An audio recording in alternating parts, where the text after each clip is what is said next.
Hello दोस्तों, कैसे हैं। तो चलिए शुरू करते हैं। यह आपका जो है परिसंचरण तंत्र का आखिरी क्लास है, ठीक है। इसके बाद इसका एमसीक्यू देखेंगे। तो चलिए शुरू करते हैं आज का क्लास। आज हम लोग पढ़ने वाले हैं लसिका के बारे में, यानी कि लिम्फ के बारे में।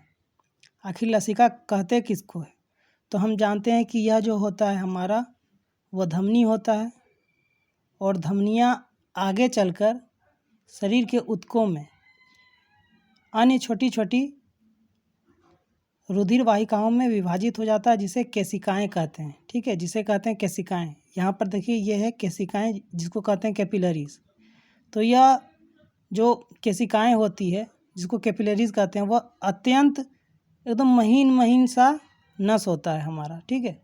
तो इन केशिकाओं से क्या होता है, कुछ मात्रा में तरल पदार्थ बाहर रिस कर, मतलब तरल पदार्थ बाहर रिस कर इन केशिकाओं से ऊतकों में आ जाता है, ठीक है। तो इसी को कहते हैं लसिका। यानी कि केशिकाओं की दीवारों से, केशिकाओं की भित्ति से कुछ तरल पदार्थ रिस कर, मतलब रिसना मतलब क्या होता है, बाहर निकलना हल्का हल्का मात्रा में। तो इन केशिकाओं से कुछ मात्रा में तरल पदार्थ रिस कर ऊतकों के सतह पर आ जाते हैं। इसे ही कहते हैं हम लोग लसिका। तो लसिका में जो होता है, सबसे पहले यह रंगहीन होता है, मतलब इसका कोई रंग नहीं होता, क्योंकि लसिका में हीमोग्लोबिन नहीं पाया जाता है, ठीक है। और लसिका जो होता है वो प्लाज्मा के समान होता है। प्लाज्मा कैसा होता है हमारा, तरल होता है। उसी तरह हमारा लसिका भी क्या होता है, तरल होता है, ठीक है। और इसमें जो है प्रोटीन की मात्रा भी बहुत कम होती है। लसिका में प्रोटीन की मात्रा कम होती है, जबकि हमारे रक्त में प्रोटीन की मात्रा अधिक होती है, ठीक है। और लसिका में हीमोग्लोबिन नहीं पाया जाता है, सिर्फ इसमें WBC होता है, ठीक है।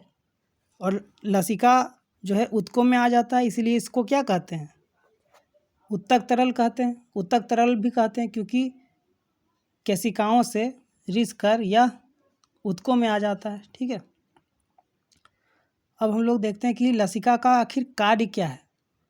तो लसिका क्या करती है, तो जो हमारा भोजन जो छोटी आंत में पच जाता है, वसा, तो वसा का वहन जो करता है वो लसिका ही करता है, ठीक है। पहला पॉइंट है।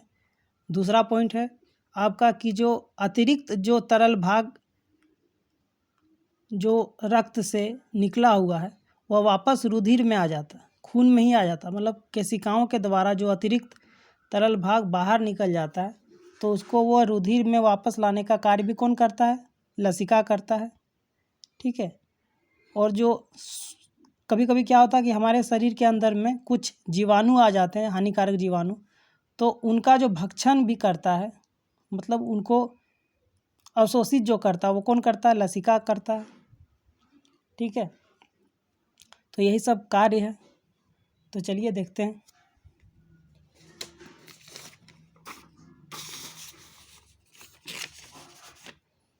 देखिए लसिका, जिसको लिम्फ भी बोला जाता है, तो केशिकाओं के छिद्रों से कुछ तरल पदार्थ रिसकर बाहर ऊतकों में आ जाते हैं, जिसे लसिका या ऊतक तरल कहते हैं। यह रक्त में उपस्थित प्लाज्मा के समान होता है। देखिए प्लाज्मा का जो रंग होता है वो हल्का पीला होता है, ठीक है। यह रक्त में उपस्थित प्लाज्मा के समान होता है। यह रंगहीन होता है, रंगहीन होता है क्योंकि इसमें हीमोग्लोबिन नहीं पाई जाती, ठीक है। इसमें प्रोटीन की मात्रा बहुत कम होती है, जबकि रक्त में प्रोटीन की मात्रा ठीक ठाक होती है। और इसमें WBC पाया जाता है, लेकिन इसमें RBC नहीं पाया जाता है, क्योंकि RBC में ही होता है हमारा हीमोग्लोबिन, ठीक है। अब देखते हैं लसिका के कार्य। तो लसिका का जो पहला कार्य है, यह छोटी आंत से पची हुई भोजन यानी कि पाचित वसा का वहन करती है। कौन, लसिका। छोटी आंत से पाचित वसा का वहन लसिका के द्वारा किया जाता है। यह अतिरिक्त द्रव को वापस रुधिर में लाता है। यह अतिरिक्त द्रव को वापस रुधिर में लाता है, शरीर के कोमल अंगों की रक्षा करता है एवं हानिकारक जीवाणुओं का भक्षण करती है। तो आशा करते हैं आप समझ पाए होंगे। आज के लिए इतना ही रखते हैं। धन्यवाद।